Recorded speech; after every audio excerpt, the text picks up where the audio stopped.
ರೇಣುಕಾಸ್ವಾಮಿ ಕೊಲೆ ಪ್ರಕರಣ ಶ್ಯೂರಿಟಿ ಸಿಗದೆ ಎ6 ಆರೋಪಿ ಜಗದೀಶ್ ಪರದಾಡ್ತಿದ್ದಾರೆ.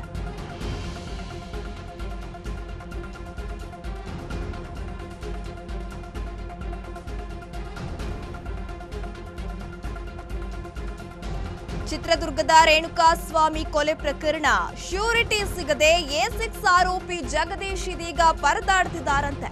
ಶಿವಮೊಗ್ಗದ ಕಾರಾಗೃಹದಲ್ಲಿದ್ದಾರೆ ಆರೋಪಿ ಜಗದೀಶ್. ಇತ್ತೀಚೆಗಷ್ಟೇ ದರ್ಶನ್ ಸೇರಿ 7 ಆರೋಪಿಗಳಿಗೆ ಜಾಮೀನು ಸಿಕ್ಕಿತ್ತು. ನಿನ್ನೆ ಪರಪ್ಪನ ಅಗ್ರಹಾರದಿಂದ ಪವಿತ್ರ ಗೌಡ ರಿಲೀಸ್ ಆಗಿದ್ದಾರೆ. ಶಿವಮೊಗ್ಗದಲ್ಲಿ ಎ2 ಆರೋಪಿ ಲಕ್ಷ್ಮಣ್ ಇದ್ರು, ಅವರು ಕೂಡ ನಿನ್ನೆ ರಿಲೀಸ್ ಆಗಿದ್ದಾರೆ. ಜಾಮೀನು ಸಿಕ್ಕಿದ್ರು. ಜಗದೀಶ್ಗೆ ಇದೀಗ ಬಿಡುಗಡೆ ಭಾಗ್ಯ ಸಿಕ್ಕಿಲ್ಲ.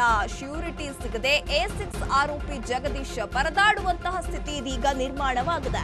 ಶಿವಮೊಗ್ಗದ ಕಾರಾಗೃಹದಲ್ಲಿದ್ದಾರೆ ಆರೋಪಿ ಜಗದೀಶ್. ಆದ್ರೆ ಯಾರೂ ಕೂಡ ಅವರಿಗೆ ಶ್ಯೂರಿಟಿ ಕೊಡ್ತಾ ಇಲ್ಲ. ಇತ್ತೀಚೆಗಷ್ಟೇ ದರ್ಶನ್ ಸೇರಿ 7 ಆರೋಪಿಗಳಿಗೆ ಜಾಮೀನು ಸಿಕ್ಕಿತ್ತು. ಇತ್ತ ನಿನ್ನೆ ಪರಪ್ಪನ ಅಗ್ರಹಾರದಿಂದ ಪವಿತ್ರ ಗೌಡ ಕೂಡ ರಿಲೀಸ್ ಆಗಿದ್ರು. ಅಲ್ಲದೆ ಶಿವಮೊಗ್ಗದಲ್ಲಿ ಎ12 ಆರೋಪಿಯಾಗಿರುವಂತಹ ಲಕ್ಷ್ಮಣ್ ಕೂಡ ರಿಲೀಸ್ ಆಗಿದ್ರು. ಜಾಮೀನು ಸಿಕ್ಕಿದ್ರು ಕೂಡ ಇದೀಗ ಜಗದೀಶ್ಗೆ ಬಿಡುಗಡೆ ಭಾಗ್ಯ ಸಿಗ್ತಾ ಇಲ್ಲ. ಇದನ್ನ ನೋಡ್ತಾ ಇದ್ರೆ ದೇವರು ಕೊಟ್ಟರು ಪೂಜಾರಿ ಕೊಡ್ಲಿಲ್ಲ ಎನ್ನುವ ಗಾದೆ ನೆನಪಾಗುತ್ತೆ. ರೇಣುಕಾಸ್ವಾಮಿ ಹತ್ಯೆ ಪ್ರಕರಣದಲ್ಲಿ ಜೈಲಿನಲ್ಲಿರುವ 4ನೇ ಆರೋಪಿ ಜಗದೀಶ್ಗೆ ಜಾಮೀನು ಸಿಕ್ಕಿದೆ, ಇನ್ನೂ ಕೂಡ ಬಿಡುಗಡೆ ಆಗಿಲ್ಲ. ಇಡೀ ದಿನ ನಮ್ಮವರು ತಮ್ಮವರು ಎನ್ನುವವರ ಬಳಿ ಹೋಗಿ ಕೇಳಿದ್ರು ಯಾರೂ ಶ್ಯೂರಿಟಿ ಕೊಡೋಕೆ ಬರ್ತಿಲ್ಲ ಅಂತೇಳಿ ಆರೋಪಿ ಜಗದೀಶ್ ತಾಯಿ ಸುಲೋಚನಮ್ಮ ಕೂಡ ನಿನ್ನೆ ಹೇಳ್ತಾ ಇದ್ರು. ನಮ್ಗೆ ಆತ್ಮೀಯರೊಬ್ರು ಶ್ಯೂರಿಟಿ ಹಾಕಲು ಮುಂದೆ ಬಂದಿದ್ದಾರೆ, ಆದ್ರೆ ಶ್ಯೂರಿಟಿ ಹಾಕೋಕೆ ಇಬ್ರು ಬೇಕು. ಇನ್ನೊಬ್ರಿಗಾಗಿ ನಾವು ಹುಡುಕಾಟವನ್ನ ಮಾಡ್ತಿದ್ದೀವಿ. ಊಟ ನೀರು ಬಿಟ್ಟು ಊರೂರು ಅಲ್ದಾಟ ಮಾಡ್ತಿದ್ದೀವಿ. ದರ್ಶನ್ ಅವರು ಈ ಸಮಯದಲ್ಲಿ ನಮ್ಮ ಕೈ ಹಿಡಿಬೇಕಾಗಿದೆ. 6 ತಿಂಗಳು ನಂತರನಾದ್ರೂ ಮನೆಗೆ ಬರ್ತಾನ ಅನ್ನೋದು ನೋಡ್ಬೇಕು ಅಂತಿದಾರೀಗ. ದರ್ಶನ್ ಶ್ಯೂರಿಟಿಗೆ ವ್ಯವಸ್ಥೆ ಮಾಡ್ತಾರೆ ಎಂಬ ಭರವಸೆ ಇದೆ. ಚಿತ್ರದುರ್ಗ ಮೂಲದ ಆಟೋ ಚಾಲಕನಾಗಿದ್ದಂತೆ ಈತ ಜಗದೀಶ್ ಎನ್ನುವ ವ್ಯಕ್ತಿ ಯಾರಾದ್ರೂ ಶ್ಯೂರಿಟಿ ಕೊಟ್ರೆ ಹಿಂದೆ ರಿಲೀಸ್ ಆಗುವ ಸಾಧ್ಯತೆ ಇದೆ. ಶ್ಯೂರಿಟಿ ಸಿಗದೆ ಇದೀಗ ಜಗದೀಶ್ ಕುಟುಂಬಸ್ಥರು ಪರದಾಡ್ತಾ ಇದ್ದಾರೆ. ಯಾರಾದ್ರೂ ಶ್ಯೂರಿಟಿಗೆ ಸೈನ್ ಹಾಕಿ ಅಂತ ಹೇಳಿ ದರ್ಶನ್ ಶ್ಯೂರಿಟಿಗೆ ವ್ಯವಸ್ಥೆ ಮಾಡ್ತಾರೆ ಎಂಬ ಭರವಸೆಯನ್ನ ಕೂಡ ಅವರು ಇದೀಗ ಇಟ್ಕೊಂಡಿದ್ದಾರೆ. ಡಿ ಗ್ಯಾಂಗ್ ರೇಣುಕಾಸ್ವಾಮಿ ಕೊಲೆ ಪ್ರಕರಣ ಇದೀಗ ಶ್ಯೂರಿಟಿ ಸಿಗದೆ ಎ6 ಆರೋಪಿ ಜಗದೀಶ್ ಪರದಾಡ್ತಿದ್ದಾರೆ. ಶಿವಮೊಗ್ಗದ ಕೇಂದ್ರ ಕಾರಾಗೃಹದಲ್ಲಿದ್ದಾರೆ ಆರೋಪಿ ಜಗದೀಶ್. ಇತ್ತೀಚೆಗಷ್ಟೇ ದರ್ಶನ್ ಸೇರಿ 7 ಆರೋಪಿಗಳಿಗೆ ಜಾಮೀನು ಸಿಕ್ಕಿದೆ. ನಿನ್ನೆ ಪರಪ್ಪನ ಅಗ್ರಹಾರದಲ್ಲಿ ಎ1 ಆರೋಪಿಯಾಗಿರುವಂತಹ ಪವಿತ್ರ ಗೌಡ ರಿಲೀಸ್ ಆಗಿದ್ದಾರೆ. ಶಿವಮೊಗ್ಗದಲ್ಲಿ ಎ12 ಆರೋಪಿ ಲಕ್ಷ್ಮಣ್ ಕೂಡ ರಿಲೀಸ್ ಆಗಿದ್ದಾರೆ. ಆದ್ರೆ ಜಾಮೀನು ಸಿಕ್ಕಿದ್ರೂ ಕೂಡ ಎ6 ಆರೋಪಿಯಾಗಿರುವ ಜಗದೀಶ್ಗೆ ಬಿಡುಗಡೆ ಭಾಗ್ಯ ಮಾತ್ರ ಸಿಗ್ತಾ ಇಲ್ಲ.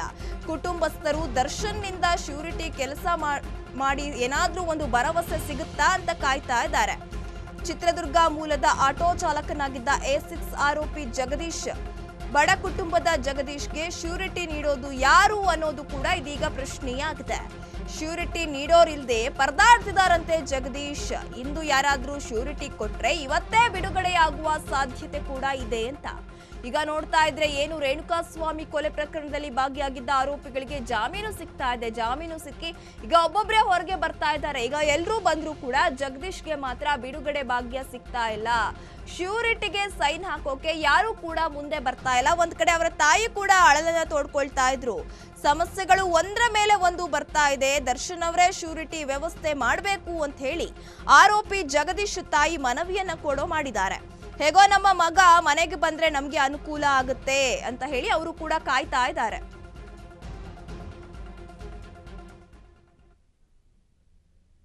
ಯಾವುದೇ ಕ್ಷಣದಲ್ಲಾದ್ರೂ ನಟ ದರ್ಶನ್ ಡಿಸ್ಚಾರ್ಜ್. ಬಿಜಿಎಸ್ ಆಸ್ಪತ್ರೆಗೆ ವಿಜಯಲಕ್ಷ್ಮಿ ಕಾರ್ ಎಂಟ್ರಿ ಕೊಟ್ಟಿದೆ.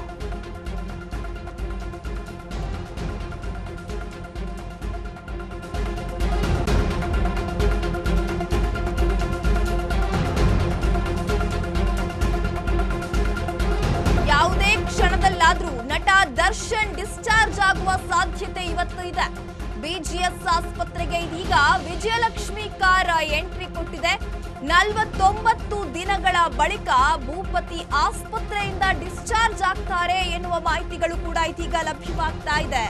ಜೈಲಿನಿಂದ ಬೇಲ್ ಪಡೆದಿದ್ರು ಅವರು ಮನೆಗೆ ಹೋಗಿಲ್ಲ. ಬಿಜಿಎಸ್ ಆಸ್ಪತ್ರೆಯಲ್ಲಿಯೇ ನಟ ಚಿಕಿತ್ಸೆಯನ್ನ ಪಡಿತಾ ಇದ್ದಾರೆ. ದರ್ಶನ್ ಅವರು ಇನ್ನೇನು 2 ದಿನಗಳಲ್ಲಿ ಡಿಸ್ಚಾರ್ಜ್ ಆಗ್ತಾರೆ ಅಂತ ಹೇಳಲಾಗ್ತಿತ್ತು. ಬಹುತೇಕ ಇವತ್ತೇ ಡಿಸ್ಚಾರ್ಜ್ ಆಗುವ ಸಾಧ್ಯತೆ ಹೆಚ್ಚಾಗಿ ಕಂಡು ಬರ್ತಾ ಇದೆ. ಸದ್ಯ ಪತಿಗಾಗಿ ವಿಜಯಲಕ್ಷ್ಮಿ ದರ್ಶನ್ ಅವರು ಸಾಕಷ್ಟು ಪ್ಲಾನಿಂಗ್ ಅನ್ನ ಕೂಡ ಈ ಹಿಂದೆಯಿಂದನೂ ಕೂಡ ಮಾಡ್ಕೊಂಡು ಬರ್ತಾ ಇದ್ದಾರೆ. ಜಾಮೀನು ಪಡೆದು ಆಸ್ಪತ್ರೆಯಲ್ಲಿರೋ ದರ್ಶನ್ ಅವರಿಗೆ ಬಿಜಿಎಸ್ ಆಸ್ಪತ್ರೆಯಲ್ಲಿ ಚಿಕಿತ್ಸೆ ಮುಂದುವರೆದಿತ್ತು. ಇವತ್ತು ಕೂಡ ಫಿಸಿಯೋಥೆರಪಿ ಮೂಲಕವೇ ದರ್ಶನ್ ಅವರಿಗೆ ಚಿಕಿತ್ಸೆಯನ್ನ ಕೊಡ್ತಾರೆ ಅಂತ ಕೂಡ ಹೇಳಲಾಗ್ತಾ ಇತ್ತು. ಮನೆಯಲ್ಲಿ ನಟನಿಗೆ ಯಾವ ರೀತಿ ಟ್ರೀಟ್ಮೆಂಟ್ ಕೊಡೋದು ಎನ್ನುವ ವಿಧಾನದ ಬಗ್ಗೆ ಕೂಡ ಕುಟುಂಬಸ್ಥರು ಮಾಹಿತಿಯನ್ನ ಪಡೆದಿದ್ದಾರಂತೆ. ಬಹುತೇಕ ಆಸ್ಪತ್ರೆಯಿಂದ ದರ್ಶನ್ ಇಂದು ಡಿಸ್ಚಾರ್ಜ್ ಆಗಬಹುದು ಅಂತ ಹೇಳಲಾಗ್ತಿದೆ. ನೀವು ಕೂಡ ದೃಶ್ಯದಲ್ಲಿ ಗಮನಿಸ್ತಾ ಇರಬಹುದು. ದರ್ಶನ್ ಅವರ ಪತ್ನಿ ವಿಜಯಲಕ್ಷ್ಮಿ ದರ್ಶನ್ ಅವರ ಕಾರು ಇದೀಗ ಆಸ್ಪತ್ರೆಗೆ ಎಂಟ್ರಿ ಕೊಟ್ಟಿದೆ. ಹಾಗಾದ್ರೆ ವಿಜಯಲಕ್ಷ್ಮಿ ಅವರು ಏನ್ ಮಾಡ್ತಾರೆ ಮುಂದಿನ ದಿನಗಳಲ್ಲಿ? ಅವರ ಮನೆಗೆ ಕರ್ಕೊಂಡು ಹೋಗ್ತಾರಾ ಅನ್ನೋದು ಕೂಡ ಪ್ರಶ್ನೆಯಾಗಿ ಮೂಡ್ತಾ ಇದೆ. ದರ್ಶನ್ ಅವರು ಈ ಹಿಂದೆ ಮೆಡಿಕಲ್ ಗ್ರೌಂಡ್ಸ್ ಮೇಲೆ ಜಾಮೀನು ಪಡೆದು ಬಂದಿದ್ರು. ನಂತರ ಬಿಜಿಎಸ್ ಆಸ್ಪತ್ರೆಗೆ ಅವರನ್ನ ಸೇರಿಸಲಾಗಿತ್ತು. ಅಲ್ಲಿ ಅವರಿಗೆ ಸರ್ಜರಿಯನ್ನ ಮಾಡಿಸಲಾಗುತ್ತೆ ಅಂತ ಹೇಳಿದ್ರು. ಆದ್ರೆ ಇನ್ನೂ ಕೂಡ ಯಾವುದೇ ಸರ್ಜರಿ ಮಾಡಿಸಿಲ್ಲ. ಸದ್ಯ ಅವರಿಗೆ ಫಿಸಿಯೋಥೆರಪಿ ಮೂಲಕವೇ ಚಿಕಿತ್ಸೆಯನ್ನ ಕೊಡಿಸಲಾಗ್ತಾ ಇದೆ. ವಿಜಯಲಕ್ಷ್ಮಿ ಅವರು ದರ್ಶನ್ಗೆ ಸರ್ಜರಿ ಮಾಡಿಸ್ಬೇಕು ಅಂದಾಗ ಸಹಿ ಹಾಕಿರ್ಲಿಲ್ಲ. ಸರ್ಜರಿಗೆ ಅಡ್ಡ ಪರಿಣಾಮಗಳು, ಬೇರೆ ಸಮಸ್ಯೆಗಳು, ಆತಂಕಗಳು ಎದುರಾಗುತ್ತೆ ಅಂತ ಹೇಳಿ ವಿಜಯಲಕ್ಷ್ಮಿ ದರ್ಶನ್ ಗಂಡನ ಅರ್ಜಿಗೆ ಸೈನ್ ಮಾಡಿರ್ಲಿಲ್ಲ ಎಂಬ ಮಾತುಗಳು ಕೂಡ ಕೇಳಿ ಬಂದಿತ್ತು. ಆದ್ರೆ ನಾರ್ಮಲ್ ಬೇಲ್ ಸಿಕ್ತಿದ್ದಂತೆ ನಟ ದರ್ಶನ್ ಸರ್ಜರಿ ಮಾಡಿಸಿಲ್ಲ, ಫಿಸಿಯೋಥೆರಪಿಯಲ್ಲಿಯೇ ಚಿಕಿತ್ಸೆಯನ್ನ ಪಡಿತಾರೆ ಅಂತ ಹೇಳಲಾಗ್ತಿದೆ. ಇದೀಗ ಅವ್ರನ್ನ ಕರ್ಕೊಂಡು ಹೋಗೋಕೆ ಅವರ ಪತ್ನಿ ವಿಜಯಲಕ್ಷ್ಮಿ ಅವರು ಬಂದಿದ್ದಾರೆ. ಯಾವಾಗ ರೇಣುಕಾಸ್ವಾಮಿ ಕೊಲೆ ಪ್ರಕರಣದಲ್ಲಿ ದರ್ಶನ್ ಜೈಲು ಪಾಲಾಗ್ತಾರೆ, 1ನೇ ದಿನದಿಂದ ಹಿಡಿದು 7 ತಿಂಗಳು ಮುಗಿದ್ರೂ ಕೂಡ ಪತ್ನಿ ವಿಜಯಲಕ್ಷ್ಮಿ ಅವರ ಪರವಾಗಿ ಬ್ಯಾಟ್ ಬೀಸಿದ್ರು, ಅವರಿಗೆ ಸಾಥ್ ಕೊಟ್ಟಿದ್ರು. ಆಗಾಗ ಜೈಲಿಗೆ ಹೋಗಿ ಬರ್ತಾ ಇದ್ರು, ಯೋಗಕ್ಷೇಮವನ್ನ ವಿಚಾರಿಸ್ತಾ ಇದ್ರು, ಬೇಲ್ಗೆ ಅಪ್ಲೈ ಮಾಡ್ತಿದ್ರು, ವಕೀಲರ ಜೊತೆ ಕೂಡ ಸಾಕಷ್ಟು ಅವರು ಒಂದು ಸಂಪರ್ಕದಲ್ಲಿ ಇದ್ರು. ಇಷ್ಟೆಲ್ಲ ನಡೀತಾ ಇದ್ರು ಕೂಡ ಇದೀಗ ದರ್ಶನ್ಗೆ ಬಿಡುಗಡೆಯ ಭಾಗ್ಯ ಸಿಕ್ಕಿದೆ. ಈಗ ಬಿಜಿಎಸ್ ಆಸ್ಪತ್ರೆಯಲ್ಲಿ ಅವರಿಗೆ ಚಿಕಿತ್ಸೆಯನ್ನ ಕೊಡಿಸಲಾಗ್ತಿತ್ತು. ಒಂದ್ ಕಡೆ ಸರ್ಜರಿ ಅವಶ್ಯಕತೆ ಇದೆ ಅಂತ ಹೇಳಲಾಗಿ ಅವರಿಗೆ ಮಧ್ಯಂತರ ಜಾಮೀನನ್ನ ಕೊಡಲಾಗಿತ್ತು 6 ವಾರಗಳ ಕಾಲ. ಯಾವಾಗ 6 ವಾರಗಳ ಕಾಲ ಮುಗಿತಾ ಬಂತು ಅವಾಗ ಇದೀಗ ಅವ್ರಿಗೆ ರಿಲೀಫ್ ಸಿಕ್ಕಿದೆ, ಜಾಮೀನು ಕೂಡ ಸಿಕ್ಕಿದೆ. ಈಗ ಬಿಜಿಎಸ್ ಆಸ್ಪತ್ರೆಯಿಂದ ಇವತ್ತು ಅಥವಾ ನಾಳೆ ದರ್ಶನ್ ಡಿಸ್ಚಾರ್ಜ್ ಆಗ್ತಾರೆ ಅಂತ ಹೇಳಲಾಗ್ತಿತ್ತು. ಬಹುತೇಕ ಇವತ್ತೇ ಅವರು ಡಿಸ್ಚಾರ್ಜ್ ಆಗುವ ಸಾಧ್ಯತೆ ಇದೆ. ಯಾಕಂದ್ರೆ ಅವರ ಪತ್ನಿ ಕೂಡ ಅಲ್ಲಿಗೆ ಈಗ ಆಗಮಿಸಿದ್ದಾರೆ. ಆಸ್ಪತ್ರೆಯಲ್ಲಿ ಡಿಸ್ಚಾರ್ಜ್ ಪ್ರಕ್ರಿಯೆ ಆರಂಭವಾಗಿದೆ. ಬಿಜಿಎಸ್ ಆಸ್ಪತ್ರೆಯಲ್ಲಿ ಡಿಸ್ಚಾರ್ಜ್ ಪ್ರಕ್ರಿಯೆ ಇದೀಗ ಆರಂಭವಾಗಿದೆ. ಯಾವುದೇ ಕ್ಷಣದಲ್ಲಾದ್ರೂ ಕೂಡ ನಟ ದರ್ಶನ್ ಡಿಸ್ಚಾರ್ಜ್ ಆಗ್ತಾರೆ. ಡಿಸ್ಚಾರ್ಜ್ ಸಮ್ಮರಿಯನ್ನ ಬರೆಸಿದ್ದಾರಂತೆ ಕುಟುಂಬಸ್ಥರು. ಫಿಸಿಯೋಥೆರಪಿ ವಿಭಾಗಕ್ಕೆ ರವಾನೆಯಾಗುವ ಸಮ್ಮರಿ ಇದೀಗ ಡಿಸ್ಚಾರ್ಜ್ ಸಮ್ಮರಿ ರವಾನೆ ಬಳಿಕ ದಾಸ ಬಿಡುಗಡೆ ಆಗ್ತಾರೆ.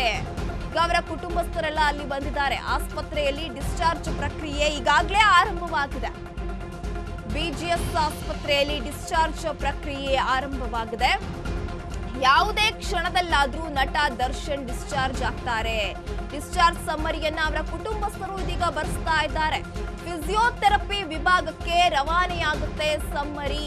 ಡಿಸ್ಚಾರ್ಜ್ ಸಮ್ಮರಿ ರವಾನೆ ಬಳಿಕ ದಾಸ ಬಿಡುಗಡೆ ಆಗ್ತಾರೆ ಅಂತ ಇದೀಗ ಹೇಳಲಾಗ್ತಾ ಇದೆ.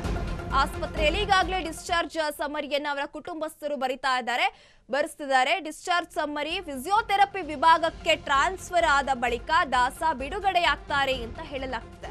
ಹಾಗಾದ್ರೆ ಯಾವುದೇ ಕ್ಷಣದಲ್ಲಾದ್ರೂ ಕೂಡ ನಟ ದರ್ಶನ್ ಡಿಸ್ಚಾರ್ಜ್ ಆಗುವ ಸಾಧ್ಯತೆ ಇದೆ. ಬಿಜಿಎಸ್ ಆಸ್ಪತ್ರೆಗೆ ವಿಜಯಲಕ್ಷ್ಮಿ ಅವರ ಕಾರು ಕೂಡ ಎಂಟ್ರಿ ಕೊಟ್ಟಿದೆ. 49 ದಿನಗಳ ಬಳಿಕ ಭೂಪತಿ ಆಸ್ಪತ್ರೆಯಿಂದ ಡಿಸ್ಚಾರ್ಜ್ ಆಗಲಿದ್ದಾರೆ.